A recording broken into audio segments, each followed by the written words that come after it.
education isn't modern. This is what a car looked like 100 years ago, and this is what cars look like today. This is what fashion looked like 100 years ago, and this is what fashion looks like today. This is one of the first ever computers, and these are what computers look like today. Now, take a look at a classroom 100 years ago, and take a look at a classroom today. I think that makes my point pretty clearly. Most conventional educational models haven't changed significantly in over a century. Put simply, modern education just isn't modern. Now, I think this is well put by Stephen King in a little quote of his, which eloquently underlines the need for change sooner rather than later. But in high school, the business of irrevocable choices began. Doors slipped shut with a faint locking click that was only heard clearly in the dreams of later years. So I've broken it down into three main sub-issues. The wrong content is being taught, it's being taught the wrong way, and it's being tested the wrong way. Now, I'd like to quickly note that while you may disagree with some of my ideas on this topic, I'm fairly hopeful that at least one of these three pillars, so to speak, may resonate with you and indicate the need for change in our educational systems. Now, firstly, I think the content we're being taught is to an extent not the right content, and that's for various reasons. Firstly, there's a lack of intrinsic motivation in typical conventional models. To validate my ideas, I went ahead and spoke to some of my own educators, and I tried to evaluate whether it was a legitimate problem, and to no surprise, they agreed that it was. See, most conventional models follow an exam-based system, and because they're so similar, they have similar detriments. However, the Finnish school system is slightly different in that they typically try to spend the early education years in building motivation and interest in the subjects themselves. And this produces visible benefits, as can be seen when Finnish schools consistently perform above average in numerous studies done by the Program for International Student Assessment, or PISA for short, done over the years. They are consistently performing above average without exerting enormous pressure on students or having excessive exams. Their system is known for being particularly laid back, and they give the students the time and resources to pursue their own interests, rather than being overworked. Another issue that I feel is often underaddressed is that sometimes the relevancy of much of what we're taught could be questioned. There are some almost universally applicable subjects that could be taught, but aren't actually present in virtually any curriculum. The best possible example of this is the need for bureaucratic and financial literacy. Financial literacy is everything from money management to doing taxes, and while not everyone may use history in their career and others may never use any of the arts, almost everyone is going to have to eventually manage their money and do their taxes. This is evidently lacking in school systems. Just very recently, this year, the Organization for Economic Cooperation and Development carried out a survey in partnership with the previously mentioned Program for International Student Assessment, PISA, where they engaged roughly 117,000 15-year-olds across the globe and found some fairly distressing results. While I won't go into the details of the report, I would recommend reading the short summary if you find some time. Funnily enough, Finland actually ranked second on average, and that further backs my earlier point about their more laid-back systems where they focus on motivation. Now, personally, however, I feel the huge lack of emphasis on soft skills is the biggest fault in what isn't being taught in most conventional educational models. Soft skills are a mix of intangible skills like working well with people, having a good work ethic, integrity, adaptability, communication, problem solving, etc. And these soft skills make you hugely invaluable to employers and are key to success in the labor market. I went ahead and spoke to the head of an APAC outbound sales team at Google, and she told me a little bit about the process of hiring people, and I quote her, "We look for the soft skills. What people can do with their knowledge makes them much more valuable than the sheer volume of knowledge that they actually have." This is best put by Jack Ma. The way we teach things, the things we teach today, are going to make our kids lose jobs in the next 30 years because all the things we learn about, remembering knowledge, calculations, all these, machines can do better. A few years ago, IBM actually carried out a study investigating the most important leadership qualities, and it was the largest sample of one-on-one CEO interviews involving over 1,500 corporate heads and public sector leaders across 60 nations and 33 industries. And they found that creativity was the most important leadership quality amongst a series of other soft skills.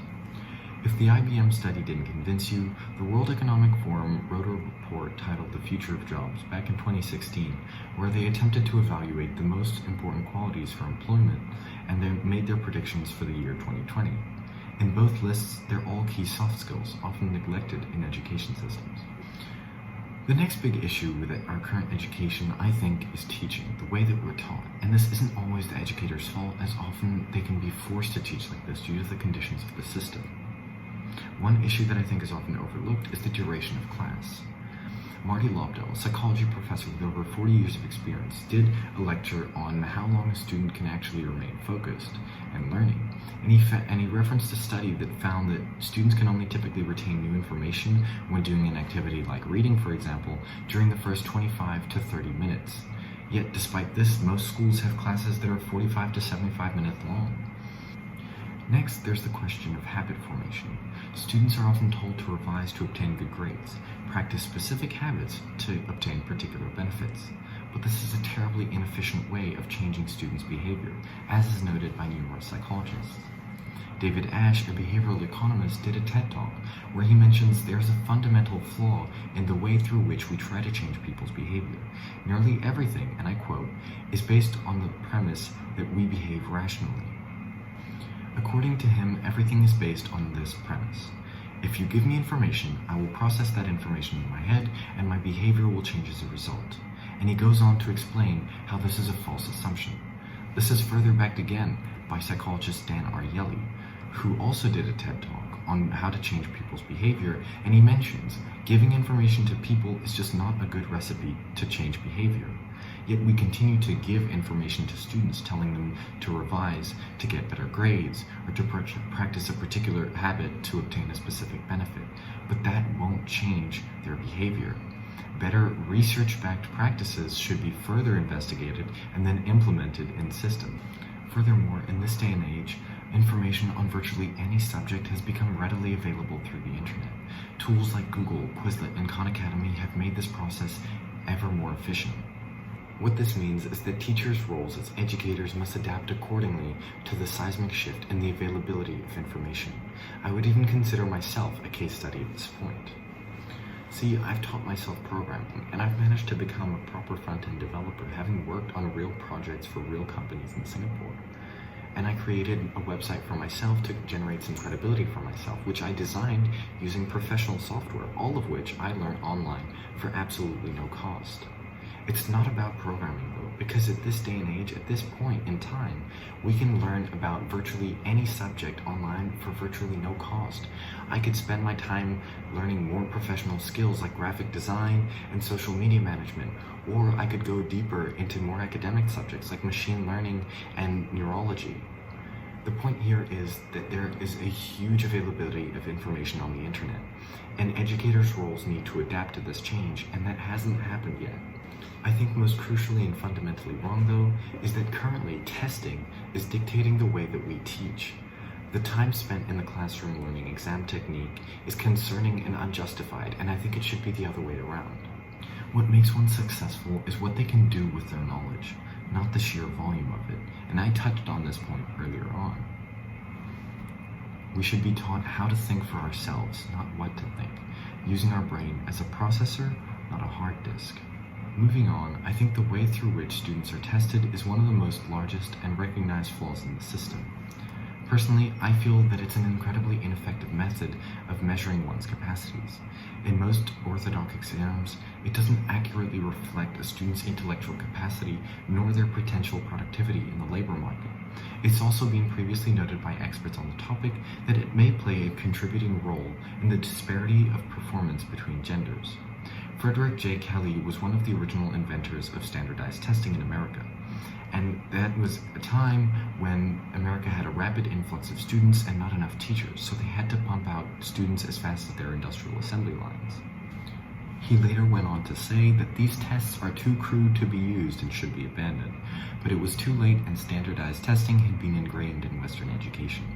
Sometimes these tests can be too prescriptive. If you don't write the word, you don't get the mark.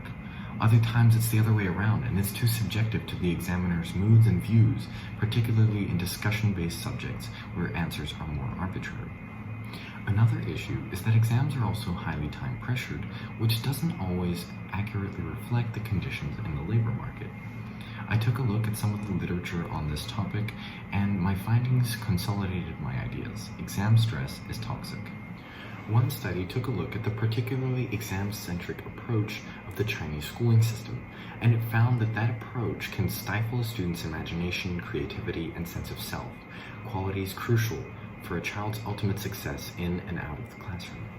Another study that I found took a look at the relationship between test anxiety and performance in said tests, and it found that test anxiety experienced by students may adversely affect the ability of testing to measure the student's comprehension of course material. Results support the relationship hypothesized between test anxiety and performance expectations at the time of the final exam. These both further serve as testimonies to my point. Exam stress is toxic.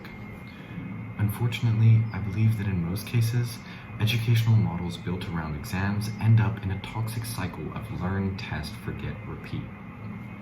Looking forward, I think we need to come up with a solution and implement it. Now, sadly, I do recognize that most of these issues are in the hands of the systems themselves and outside of our immediate reach, but I still think it's important to generate more dialogue around the issue and more awareness. Perhaps schools should pay more attention to student learning types like auditory, kinetic, and visual, because one size fits all just doesn't work. Perhaps schools should also explore more student-led learning, because it encourages students to build their soft skills and it exhibits the protege effect, which is essentially peer-to-peer learning, and that's known to be an incredibly effective method of both learning and teaching. Schools should help students pursue their passions, interests, and curiosities. They should, as much as possible, provide the means for students to do so, to explore out of their own genuine interests. Students should be inspired to learn and pursue their dreams and curiosities and passions rather than being made to fit into a mold. Modern education just isn't modern, and that needs to change. Thank you.